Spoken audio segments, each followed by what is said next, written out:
하나님의 말씀을 인생 문제의 답으로 정한 자가 받는 은혜라는 제목으로 오늘 성문을 세 번째입니다. 마지막 시간이 되겠습니다.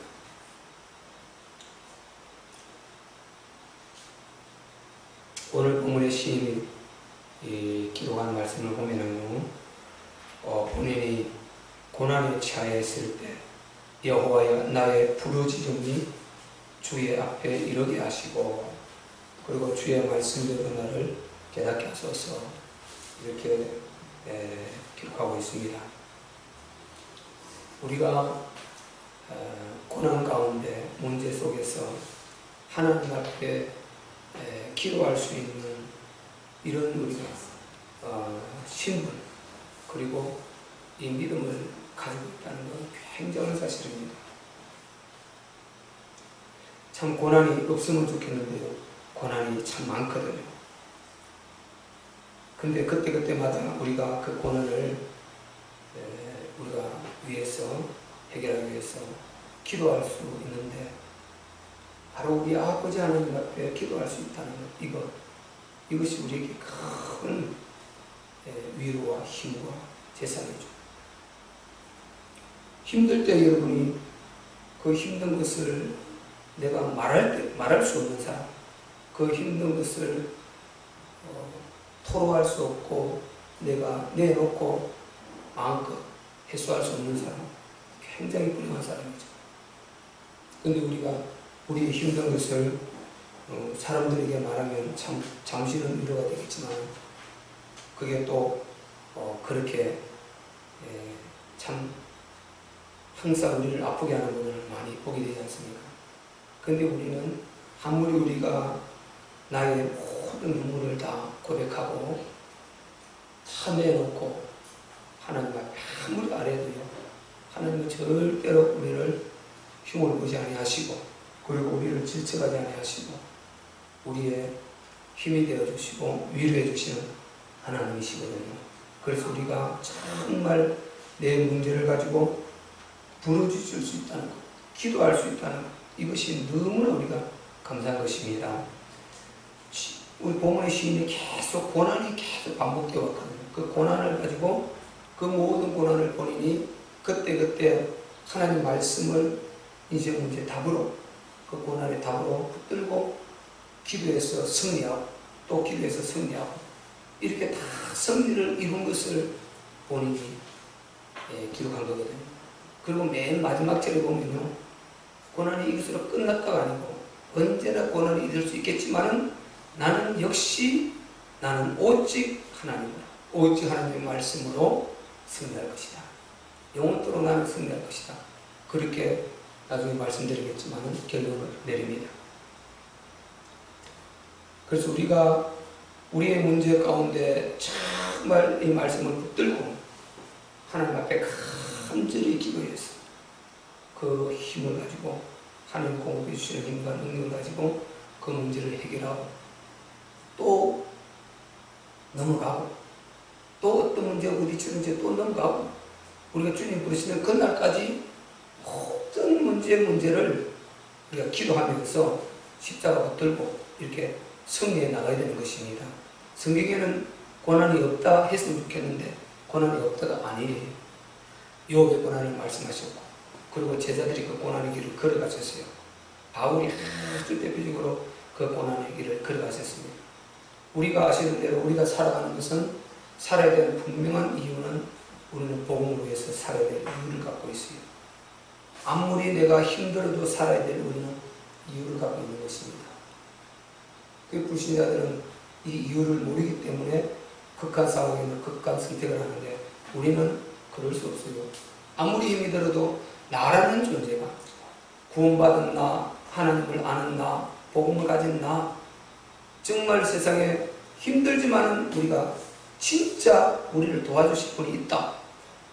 그리고 우리가 결국 영원의 때가 있다. 천국이 있다. 하나님이 살아계시다. 이렇게 전달해 줄 이 사명을 가지고 있단 말이죠. 그래서 그 영혼들을 살려야 되고 불신재앙을 막아야 될 이런 우리는 사명이 있는 것입니다.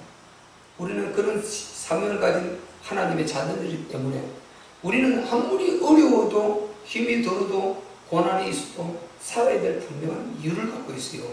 그래서 바울이 그런 말을 하지 않습니까?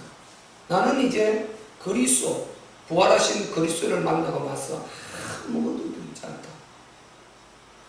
바울이 그렇게 말하잖아요. 죽는 것도 유익함이라 그런 말을 고백하지 않습니까? 읽보세요. 그리고 내가 그리스도와 함께 십자가에 못 박혔다. 내가 사는 것은 내가 사는 것이 아니고 내 안에 사실은 그리스도와 함께 사는 것이다. 그렇게 바울이 고백하지 않습니까? 그래서 사나 죽으나 내가 주의 것이거든. 살아도 주를 위해 살고 죽어도 주를 위해 살고 먹는 것과 마시는 것 모든 것이 주를 위해 사는 것이다. 바울은 그렇게 고백을 했습니다. 그리고 바울이 나는 정말 지금 내 마음 같아서는 그 주님 계신 천국에 빨리 가고 싶다. 빨리 가고 싶다. 이게 내 진정한 소망이다. 그러면서 그때 가서 어떻게 결론을 내립니까? 그러나 내가 기도하며 생각할 때, 또 하나님의 뜻을 생각할 때 나는 반드시 더 살아야 함을 내가 알다, 깨달았다. 왜냐? 지금 불신자들과 믿음이 연약한 너희들에게 내가 이 복음을 전달해 주어서 힘이 되어 줘야 되고, 나는 이 사명을 감당하기 위해서 나는 더 살아야 함을 깨달았다. 그래서 나는 더 살기로 결론을 내렸다. 바울이 그렇게 결론을 딱 내리지 않습니까? 이게 우리하고 똑같은 입장 아닙니까? 우리도 똑같은 입장이에요. 바울이 특별하게 그렇게 사명으로 쓰임 받았을 뿐이지, 바울도 하나님의 자녀요. 우리도 하나님의 자녀요. 바울은 하나님의 사도지만 우리도 역시 우리가 구원받은 하나님의 자녀인 동시에 예수님의 또 복음 제자란 말이죠. 전도 제자들이란 말이죠. 그러니까 우리도 역시 아무리 힘이 들고 우리 고난이 있어도 나는 살아야 될 분명한 이유가 있는 사람이다. 이유를 갖고 산다는 게 굉장하지 않습니까? 우리가 보세요. 부모들에게 그런 소리 듣지 않습니까? 내가 정말 어찌하든지 이 아이를 시집 보내고 장가갈 때까지는 어떻게 힘이 들어도 아무리 힘이 들어도 내가 정말 내가 열심히 일하고 아무리 힘들어도 살아야지. 다 옛날 어르신들 다 그렇게 말해줬어. 내 막둥이. 옛날에 차이가 막 자녀가 7명, 8명 낳는 것 같은 경우는 막둥이는 완전히 그 형과 부모 자녀가 차이가 나지 않습니까? 내가 이 막둥이. 다 얘 시집가고 장가가는 볼 때까지 어떻게든 내가 살아야지. 그렇게 말하지 않습니까? 살아야 될 이유가 있다는 거지. 살아야 될 이유. 우리는요, 그런 것도 정말 우리가 필요한 것이지만은 우리는 진짜 살아야 될 이유를 성경을 통해서 확실히 깨달았어요.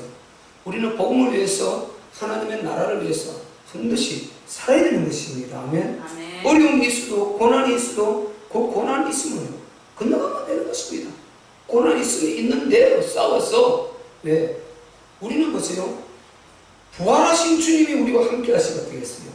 부활하신 주님이 우리와 함께 하시기 어떻게 했어요?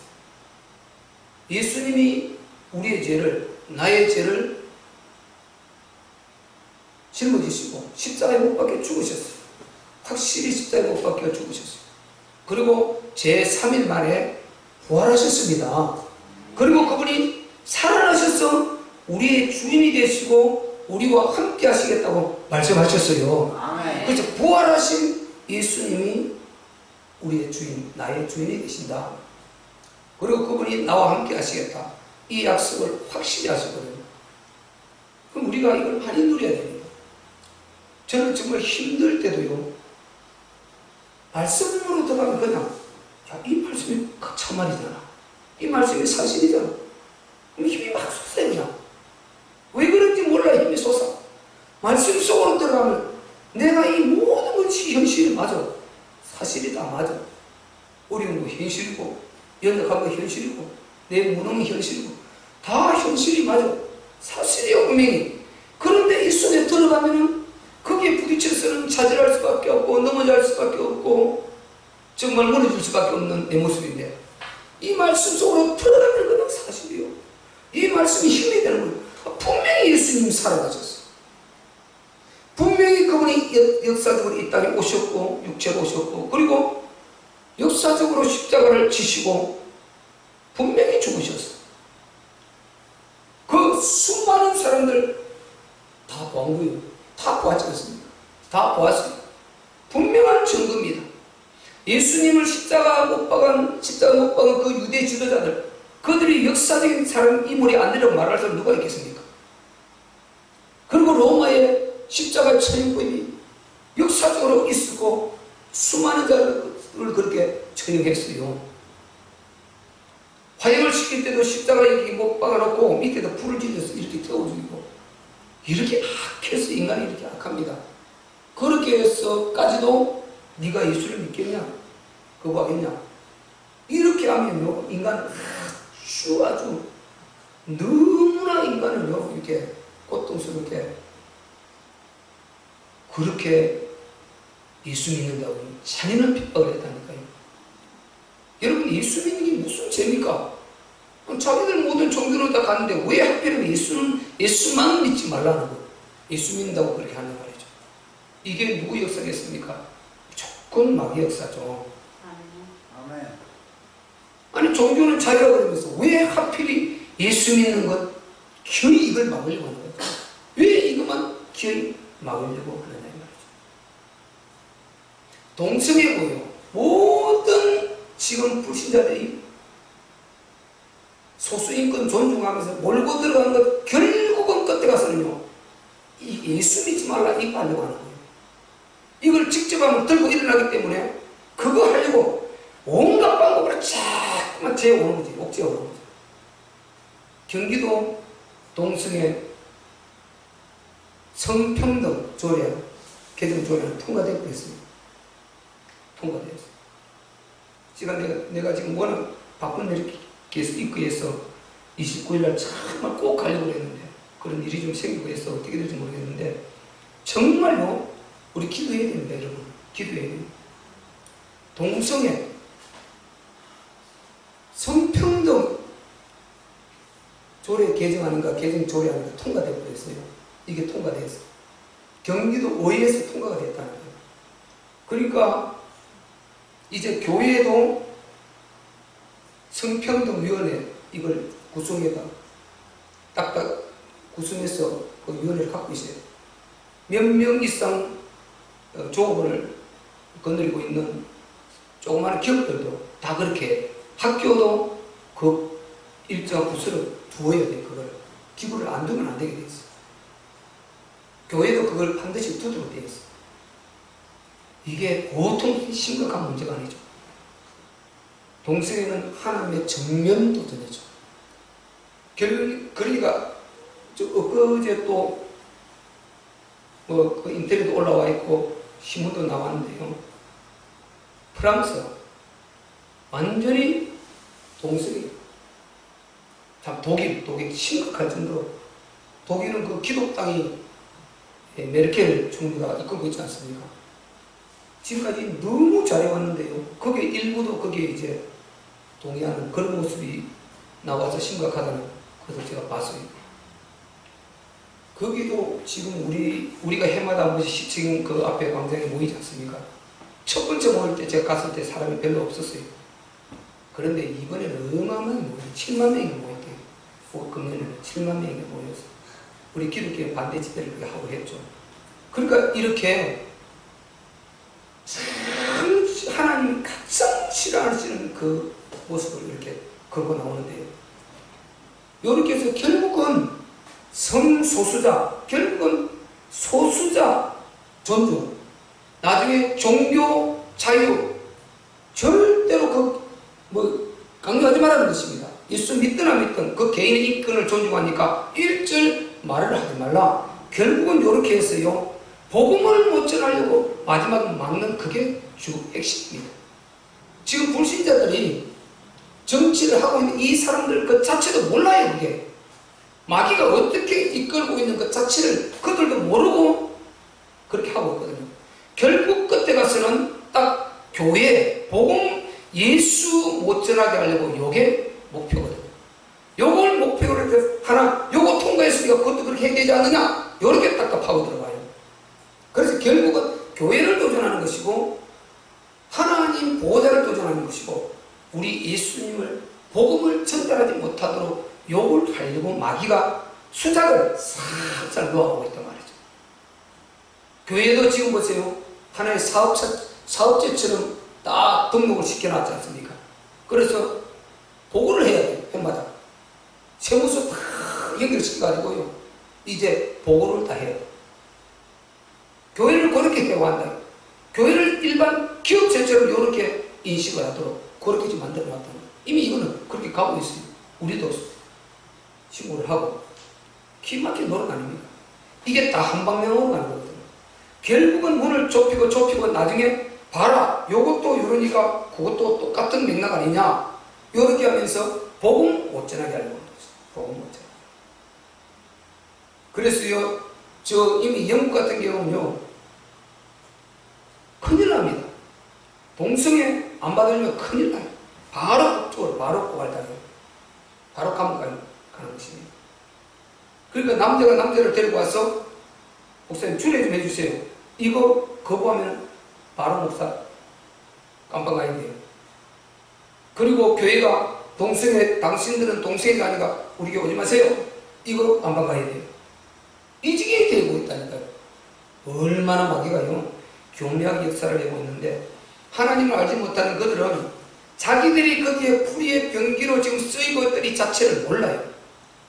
결국 가서 결국 끝에 가서는 교회를 딱 막고 복음을 못 전하려고 하는 이게 목표인데 그들은 전혀 모릅니다. 그래서 우리가요, 아는 자들이 기도할 수밖에 없습니다. 지금 우리가 신앙생활을 쳐져서 이렇게요, 기도 안 하고 이렇게 할 때가 전혀 아니에요. 진짜 아니에요. 진짜 아니에요. 우리는요, 이 시대적으로 얼마나 지금 이 급박한 지금 시대를 살고 있는 이걸 분명히 알아야 됩니다. 우리는 반드시 우리는 기도해야 되는 것입니다. 아멘. 하나님의 자녀들이 이런 걸 보고요, 기도하지 않고 여기에 무관심하고 이렇게 한다면은 하나님의 소망이 없는 거죠. 그럴 때 그 곳에 재앙이 내려지는 것입니다. 이게 성경이라는 거예요. 반드시 하나님이 그렇게 하면요, 재앙을 내리셨어요. 교회 핍박 들어오기 시작하고요. 그리고 또 바벨론을 끌고 가고 이렇게 했습니다. 어쨌든 우리가 그걸 위해서 기도하고 하나님의 정말 긍휼을 구하고 불쌍히 여겨달라고 구하고 하나님의 은혜를 구하고, 하나님이 기도하는 것 한 사람 한 사람 그 사람을 보시고 하나님께서요 당신의 뜻을 이루어 가시는 것이지, 기도 안 하는 사람은 안 되는 것입니다. 반드시 하나님 기도하기를 원하십니다. 아멘. 그래서 심지어는 우리가 기도 안 하면요, 고난을 집어넣어서라도 기도하게 하십니다. 고난을 집어넣어서라도 기도하게 하십니다. 왜? 우리가 기도해야 되거든요. 기도해야 될 사람들이 기도를 안 하고 있으면 안 되거든요. 우리가 기도를 안 하면 누가 기도합니까? 불신자들이 이걸 알아서 기도합니까? 아니, 누가 기도합니까? 하나님의 자녀들이 하나님의 그 나라를 이렇게 잔인하게 짓밟고 들어오는 영적 전쟁을 걸고 우리에게 침투에 들어오는 이 악령 사단을 바라보고 우리가 기도하지 않는다면 누가 하나님의 나라를 위해서, 하나님의 일을 위해서 기도하겠습니까? 하나님은 우리를 이 땅에 두신 것은 당신이 그 목적을 이루기 위해서 두고 계시단 말이죠. 아멘. 그래서 우리는 고난이 있을수록 더 기도해야 되고요, 그리고 더 하나님의 은혜를 입어야 되고, 비 온 뒤에 땅이 굳는다고요. 우리가 정말 고난을 겪으면서 믿음이 탄탄하게 서고 뿌리를 깊이 내려가고 이렇게 되는 것이죠. 여러분 보세요. 뿌리가 안 내리고 있는 거예요. 그 우리가 시골에 살아본 사람 알지 않습니까? 씨 이렇게 뿌리에 심어놓으면요, 뿌리 안 내린 상태에서 장마지거나 비가 많이 오버리면 뿌리가 다 털어나버리고 빠져나와버리고 넘어져버려요. 근데 뿌리가 깊이 딱 내린 것은요, 끄떡 없어요. 그렇지, 우리가 믿음의 뿌리를 깊이 내리고 복음의 뿌리를 깊이 내리고 하나님 심정에, 하나님의 마음에 아주 깊이 아주만 굳건히 내려져서 어떤 풍파가 이렇게 와도 흔들리지 않을 만큼 우리는 뿌리가 내려져야 됩니다. 아멘. 그렇게 굳건히 있어야 돼요. 굳건히 있어야 돼요. 고난 정말 안 오면 좋겠지만은 왔을 때는 거기서 이름 붙들고요, 복음 붙들고 언약 붙들고 딱 기도하는 것입니다. 다른 방법이 여기 있으면 좋겠지만 절대 없습니다. 다른 방법이 없습니다. 성경이 우리에게 주신 답이에요. 우리가 그리스도 언약 딱 붙들고 하나님 나라 언약 딱 붙들고 예수님이 나를 위해서 십자가 못 박혀 죽으시고 3일 만에 부활하셨다. 그리고 그분이 나의 주인이 되시고 나와 함께 하신다. 그분이 인격적으로 지금 나와 살아 함께 하신다. 내가 지금 죽어가는 것을 이분이 모르시겠는가? 내가 지금 이제 당하는 고난을 이분이 모르겠는가? 내가 지금 이렇게 고통스러워하는 이것을 이분이 모르겠는가? 모르시는 거 다 아신단 말이죠. 그래서 그분을 인격적으로 인정하면서 절대로 양보하지 말고 우리는 부르짖어 보물의 시인처럼 기도해서 반드시 승리를 이루어내야 됩니다. 아멘. 아멘. 이루어내야 돼요. 그래서 우리가 고난을 두려워할 필요는 없다. 안 오면 더 좋겠지만은 하나님 허락하시는 것이라면 그래 맞닥뜨려서 딱 승리해서 꺾어버려야 됩니다. 흑암을 꺾어버리고 이기고 이렇게 하면 아주 신앙이 굉장히 성장을 가져오고요. 하나님의 영광이 드러나고 그리고 그 고난을 딱 극복하고 나면 그 다음에 하나님은 반드시 축복을 준비하신다.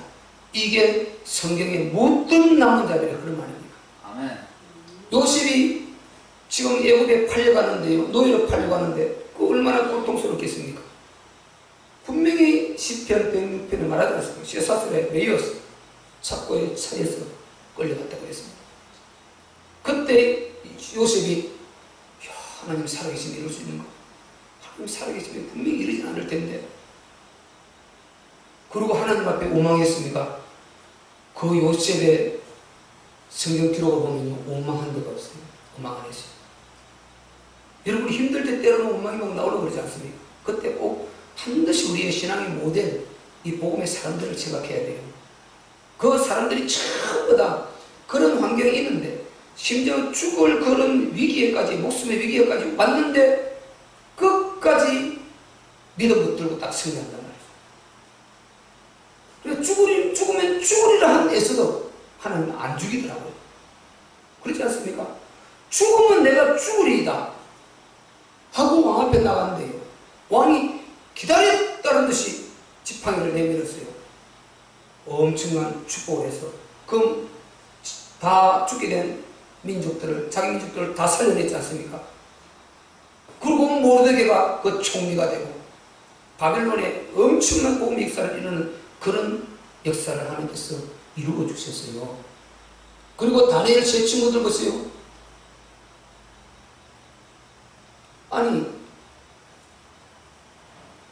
불가마에 던져버리게 됐지 않습니까? 어떡하겠습니까, 여러분? 그런데 그 풀목불에 던지겠다는 거예요. 너희가 우상숭배하면은, 너희가 이 제물을 먹지 않으면은, 우상숭배를 안 하면은 너희를 풀목불에 던지겠다. 그 풀물을 달구어서 보여주면서 저기 던지겠다는 것입니다. 그런데 그들이 뭐라고 그랬습니다? 여호와 하나님께서 우리를 건져주실 것입니다. 그 뒷말이 중요하지 않습니까? 그리 아니하실지라도 우리는 할 수 없습니다. 아멘. 이게 그들의 답이었습니다. 다니엘도 사자굴에 넣으려고 그럴 때요, 만군의 여호와 하나님께서 나와 함께 하실 것이다. 기어이 다니엘은요, 그 조수의 의인이 지킨 것을 알고도 절하지 않았다고 했습니다. 사자굴에 던졌는데 아침에 가보니까 사자들이 따뜻하게 품고 앉아있는 거예요. 이거 어떻게 할 거예요? 이거 어떻게 되는 거예요? 노릇입니까, 이게? 아까 그 세 친구는요, 풀무불에 집어넣었을 때, 네 사람이 막 춤을 추고 다닌다고 그랬잖아요. 하나가 누굽니까? 천사예요. 하나님의 천사. 그러니까, 이렇게 보호하시더라는 것입니다. 모든 위기에 있을 때마다 이 위기에, 그 고난에 굴하지 않고, 끝까지 하나님 앞에 기도하면서 이렇게 나간 자들은 승리했고요. 기도하지 않고 하나님 의지하지 않는 사람들, 믿음의 방법으로 하지 않으려고 하는 사람들은 결국은 실패하는 것입니다. 하나님 믿는 사람들은 특별히요, 불신자들은 어차피 그 안에 들어오지 않았기 때문에, 그 사람들 아직 들어오지 않았기 때문에 그 방법대로 하는 것이고, 하나님의 자녀들은 반드시 자기 방법대로 하면 안 되게 되어 있어요. 반드시 하나님 방법대로 하지 않으면 안 된다는 거예요. 그래서 반드시 우리는 하나님 방법대로 해야 되고, 하나님의 은혜를 입으려고 해야 되는 것입니다. 아멘. 그리고 아주 중요한 고백을요 175절에 하고 있는 거 한번 읽어볼까요? 175절에 이런 고백을 지금 하고 있습니다. 내 혼을 살게 하소서. 그리하시면 주를 찬송하리이다. 주의 규례가 나를 돕게 하소서. 이렇게 말했어요. 내 혼을 살게 하소서. 그리하시면 주를 찬송하리이다. 주의 규례가 나를 돕게 하소서. 이 말은 굉장히 중요한 말인데요.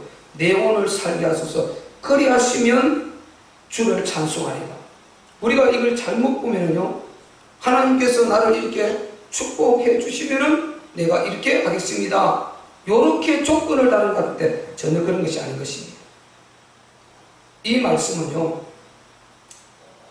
살아야 될 이유를 가진 거죠. 주여, 나는 살아야 될 이유를 가졌습니다. 그러기에 하나님 나를 살려주시옵소서, 도와주시옵소서, 구원해 주시옵소서, 이 고난을 이기게 하여 주시옵소서, 이 말인 것입니다. 나는 살아야 될 이유를 찾았어요. 하나님을 찬송한다 이 말이 여러분. 뭐 앉아서 계속 박수치며 찬송만 한다 이 말인 것입니까? 이게 아니지 않습니까? 내가 하나님을 찬송하리이다. 즉 하나님의 기쁨이 되기를 원하고 하나님의 뜻을 이루기를 원하고 하나님이 원하시는 계획, 그걸 위해서 하나님의 영광을 위해서 살기를 원한다 이 말이죠. 내가 이 확실한 답을 하나님 앞에 믿음을 갖고 있사오니 하나님 나를 살려주시고 이 고난에서 이 문제에서 나를 건져 주시옵소서. 이 고백을 하고 있는 거예요. 이 고백을요. 성경 역사적으로 이렇게 표현을 많이 해요. 그래서 항상 이런 말이 나오면 조건을 다는 것처럼 이렇게 나오면 지금 해석하는 것을 이렇게 보면 딱 맞습니다. 전부 그렇게 보면 딱 맞아요. 그러니까 하나님께서 나를 내 영혼을 살려주시면 내가 주를 찬송하겠습니다. 이런 구절이 시편에 나오고 성경에 나오면 역으로 해석하면 딱 맞는 것입니다. 하나님, 나는 주를 찬송하기로 이미 작정된 자입니다. 나는 안 할 수 없는 자입니다. 나는 하나님의 뜻을 쫓아 살지 않을 수 없는 신분입니다. 진짜 나는 이 답을 가진 자입니다. 그렇기 때문에 하나님 나를 살려주시고 이 고난에서 건져주시고 이 고통 어려움에서 해결하여 주시옵소서. 나를 일어나게 하여 주시옵소서. 나는 하나님의 나라 이루기를 원합니다. 정말 내가 사는 날 동안 하나님 부르신 영혼들에게 어쨌든 복음 전달하기를 원합니다. 그리고 내 후대에 잘 양육하고 길러서 또 하나님의 나라 이루는 귀한 하나님의 일꾼 만들기를 원합니다. 아멘. 주님의 교회를 어쨌든 세워서 하나님 영광 나타내고 하나님의 나라 이루기를 원합니다. 아멘. 나는 이런 소망이 있고 이런 답을 가진 자입니다. 나는 이미 복음을 깨달았고 이렇게 할 수밖에 없는 확실한 이유를 알았습니다. 아멘. 그러니 하나님 나를 도와주시옵소서. 아멘. 여러분, 우리는 고난이 올 때 이렇게 기도해야 돼요. 우리 반드시 성내야 되는 것입니다. 성내야 돼요. 그리고 여러분 고난 올 때요 참 잘 안 됩니다. 꼭 제 시킨 대로 하세요. 반드시 말씀을 읽어야 돼요. 기도하시고 시간 내서 꼭 말씀을 읽으세요. 특별히 이제 신약 때 구약은 좀 많이 읽어야 되지 않습니까? 신약은 몇 구절을 안 읽어도 쭉 일어나가다 보면 바로 막 예수님 살아 역사하시는 연장들을 만날 수 있지 않습니까? 그래서 그 예수님을 막연하게 보지 말고 지금 육체를 입고 2000년에 돌아가서 지금 내가 그 타임머신을 돌려서 2000년 돌아가면 내 옆에서 내가 보는 현장에서 내가 예수님을 따라다니는데 그분이 직접 나의 눈에 보여주시고 그것을 이루시고 기적을 행하시고 표적을 행하시고 함께 하시는 그분이 하나님이신 것입니다. 아멘. 그분을 그렇게 피부적으로 이렇게 만나시고요. 그래서 그때는 확실히 말씀을 붙들어 버리는 거예요. 그리고 이사야서 43장 이사야 43장부터 45장까지 그렇게 쭉 읽었어요. 그런데 완전 하나님의 절대적인 하나님의 신성과 반대로 그게 완전히 이 우상과 차별을 했어요. 하나님의 이 신성에 대해서 잘 그렇게 기록을 합니다. 그래서 그런 부분을 읽어가지고 완전히 이렇게 하나님께서 유일하신 하나님이시고, 그리고 고린도전서 15장 부활을 반드시 읽으세요. 부활. 예수님이 부활하셨다. 그분이 나와 지금 함께 하신다. 인격적으로 나와 함께 하신다. 그분이 살아계신다. 그러면 내가 지금 이런 속에 있지만은 아니 이분이 함께 하시면 이분 함께 하시면 되지 않느냐. 이분이 함께 하시면 이분이 어떻게 이끌시든지 간에 이분이 죽기까지 우리를 사랑하신 분이니 그렇게 우리를 사랑하신 분이니 이분이 이끄는 것이 답이 아니냐. 내가 이분을 안 믿으면 모르지만 믿고 기도하고 있다면은 기도하고 이분을 의지한다면은 이분이 진짜 이끄신 대로 가면 되지 않느냐. 이분이 많이 주시면 많이 주시는 대로 좀 적게 주시면 적게 주시는 대로 지금 적게 준다고 해도 나중에 적게 준다는 이게 아니거든요. 지금 많이 받았다고 해서 나중에 또 계속 많이 받는다 이것도 아니거든요. 지금 적게 줄지라도 하나님께서 이것을 보고 나중에 어떻게 더 크게 역사하실 해주실 수 있는 분이시고 아멘. 그리고 성경에 너희의 지금 시작은 미약하나 너희 나중에 창대하리라고 했지 않습니까? 우리의 지금 시작은 미약하고 작으나 하나님께서 나중에 또 크게 역사를 해주시면 얼마나 감사합니까? 우리는 항상 그래서 하나님의 축복받을 그릇을 준비해야 됩니다. 아멘? 아멘. 내 그릇을 계속 준비해가야 됩니다. 그릇을 준비해서 하나님께서 많이 채워주시도록 그릇을 조금 크게 만들면 되는 것입니다. 문제 올 때마다 내 그릇 만드는 시간이다. 내 신앙 단련하는 시간이고 내 그릇 키우는 시간이다. 이렇게 보면 여러분 되는 것입니다. 본문의 기자가 계속 그렇게 해서 본인이 승리를 해왔다니까요.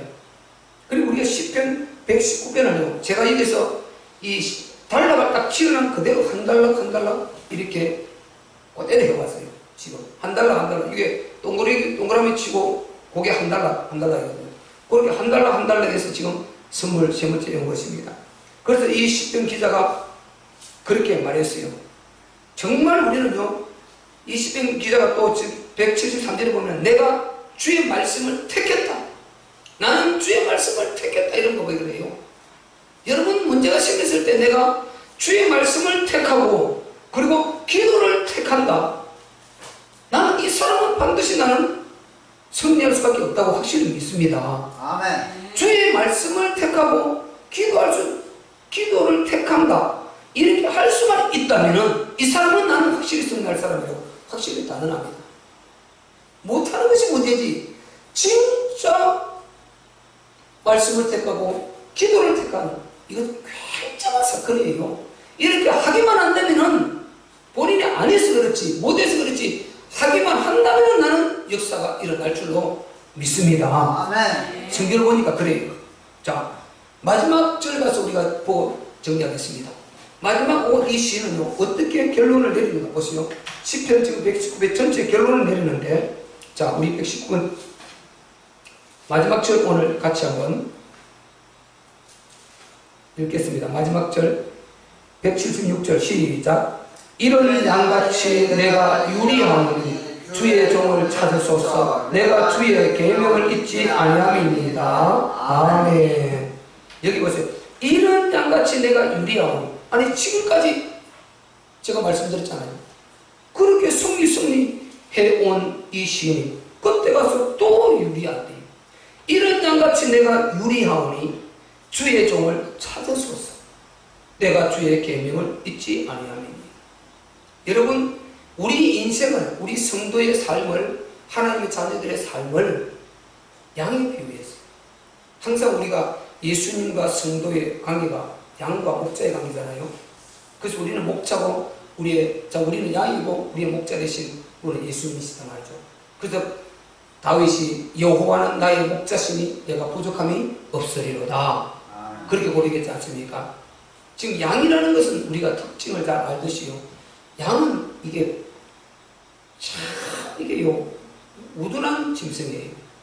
양이 굉장히 우둔한 짐승입니다.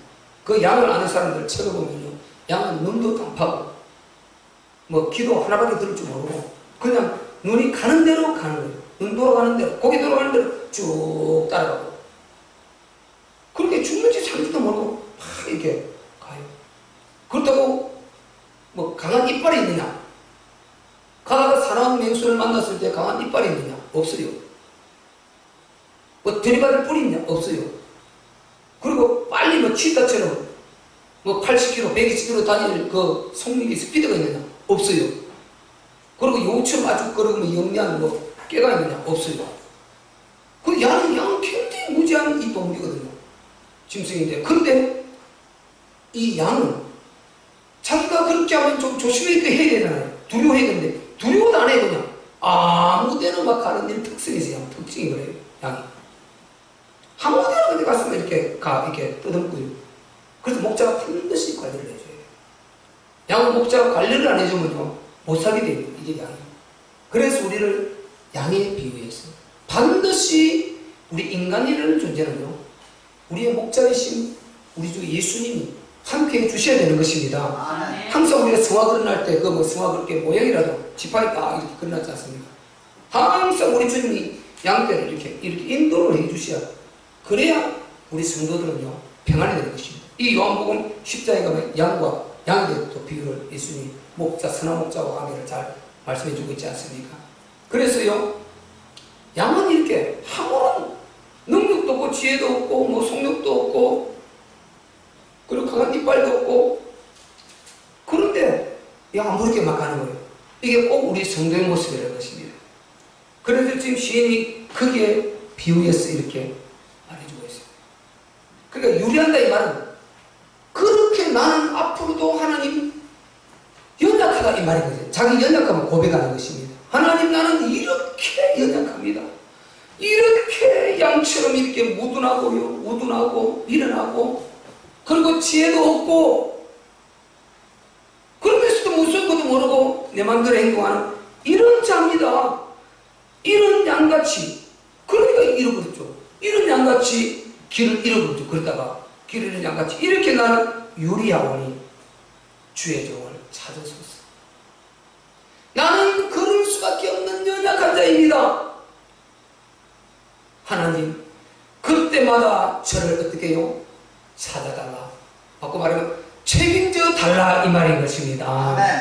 하나님 제가 연약해 있을 때요 절대 나를 버리지 마시고 하나님께서 나를 책임져 주시옵소서. 꼭 나를 찾아 일으켜 세워 주시옵소서.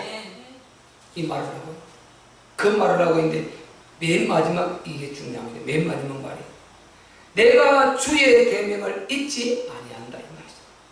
다짐이죠. 결심이죠. 하나님 제가 비록 그런지라도요 하나님 그때 아소서 제가요 어쨌든 저는 죽었으면 죽었지 하나님 말씀을 떠나지 않겠습니다. 떠나지 않을 것입니다. 하나님 어떤 상황에서도 저를 일으켜 세워 주시옵소서. 저를 찾아와 주시옵소서. 저를 구원해 주시고 저를 회복시켜 주시옵소서. 그 다음에 자기 의지가 딱 들어있지 않습니까? 하나님 나는 절대로 주의 계명을 떠나지 않을 것입니다. 이렇게 되어야 됩니다. 아멘. 우리는요 우리가 포르멘 기도회의 성도의 마지막에 뭐라 그랬습니까? 성도의 마지막은 반드시 기도가 돼요. 성도의 마지막은 기도가 돼요. 그래서 하나님 정말 나는 정말 지금 내가 어렵습니다. 너무 하나님 힘듭니다. 어렵습니다.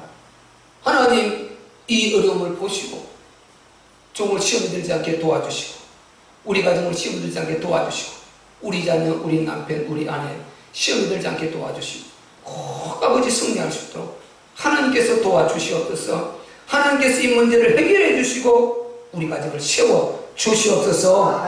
새 힘을 공급하여 주시옵소서. 하나님 정말 제가 죽으라면 죽겠습니다. 이거는 그 믿음의 가정이 꼭 해야 돼요. 그 집에 믿음의 가정, 믿음의 기둥이 꼭 이 정도 믿음을 갖고 있어야 됩니다. 하나님 제가 정말 하나님 죽으라면 죽겠습니다. 하나님 도와주세요. 하나님께서 정말 붙들어 주세요. 분명히 주님 강단에서 목사님이 성도의 마지막은 기도여야 된다고 했습니다. 저는 더 이상 할 게 없습니다. 하나님 앞에 기도합니다.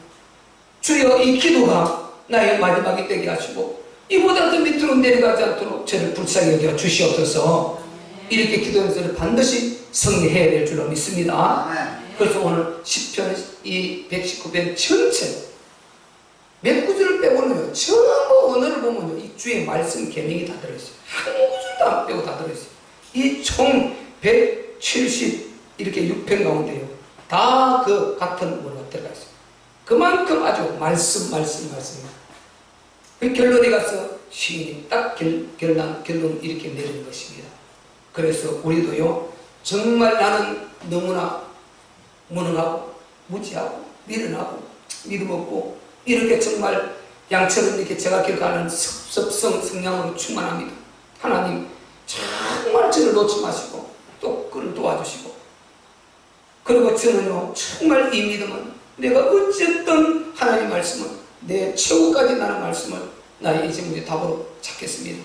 하나님께서 이 고백과 내 믿음을 인쳐주시고 하나님 꼭 나를 지켜주시고 우리 가정과 자녀와 우리 모두를 지켜주사 하나님의 승리를 하시고 또 저에게 승리를 안겨주사 하나님의 나라 이루는 주역으로 남은 생애를 살게 하여 주시옵소서. 이 고백이 저와 여러분의 그리고 이 시편 지금까지 119편 23시간까지 들어온 모든 우리의 고백이 되시기를 주의 이름으로 축원합니다. 우리 말씀 붙들고 한번 기도할 때요, 하나님 정말 하나님께서 우리가 시편 110편 기자가 그렇게 많은 고난 가운데 계속해서 반복해서 말씀과 기도로 승리해